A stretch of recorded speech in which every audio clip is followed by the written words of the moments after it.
Her major works, Sense and Sensibility, tells a story about two sisters and their love affairs. Pride and Prejudice deals with the five Bennet sisters and their research for suitable husbands. Northanger Abbey satirizes those popular Gothic romances of the late 18th century. Austen's writing features. In style, she is a neoclassical advocate of upholding those traditional ideas of order, reason, proportion, and gracefulness in novel writing. She believes in the predominance of reason over passion, the sense of responsibility, good manners, and clear-sighted judgment over the romantic tendencies of emotion and individuality. As a novelist, Jane Austen writes within a very narrow sphere. The subject matter, the character range, the social setting, and plots are certain all restricted to the provincial life of the 18th century England. Some family things, dancing parties, tea parties, picnics, and gossips.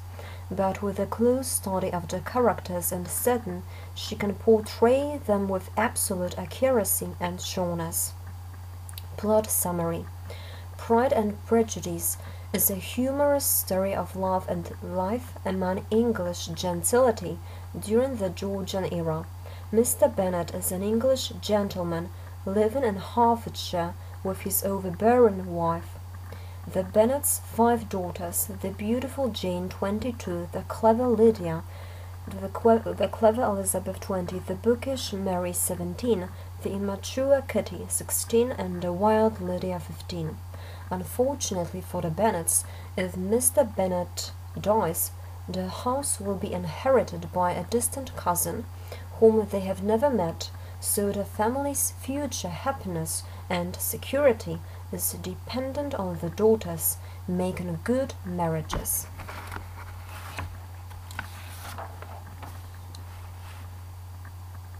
Characterization of Mr. and Mrs. Bennet.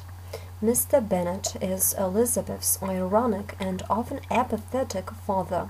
Unhappily married, he has failed to provide a secure financial future for his wife and daughters.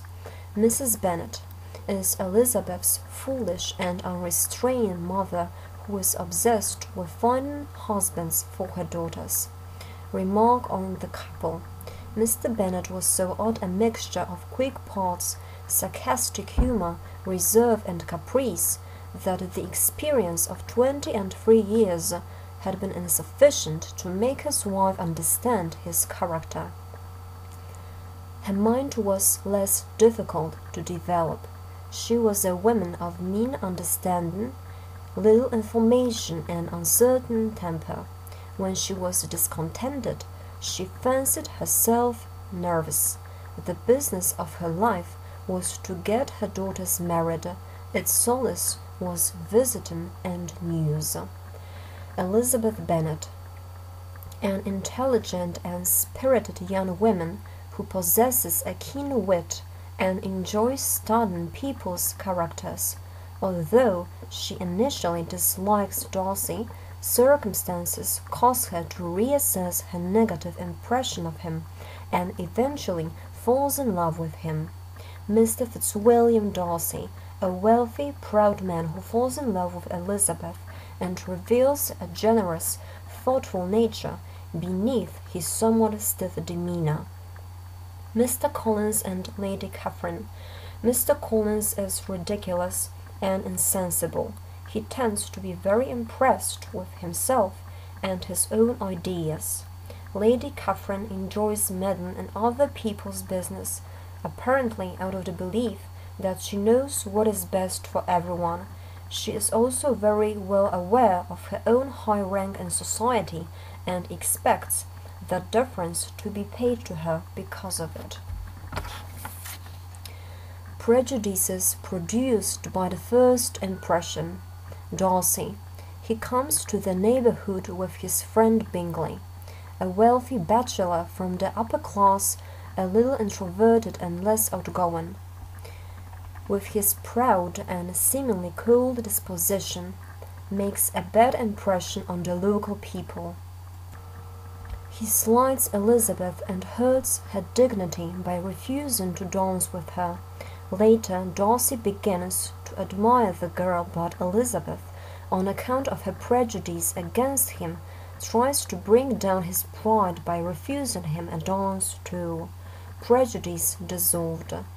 Elizabeth sets a tour with her aunt to Derbyshire and happens to pay a visit to Pemberley, the grand house of the Darcy family.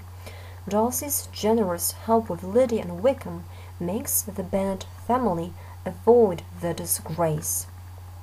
Lady Catherine's interference enforces Elizabeth's loyal love for Darcy.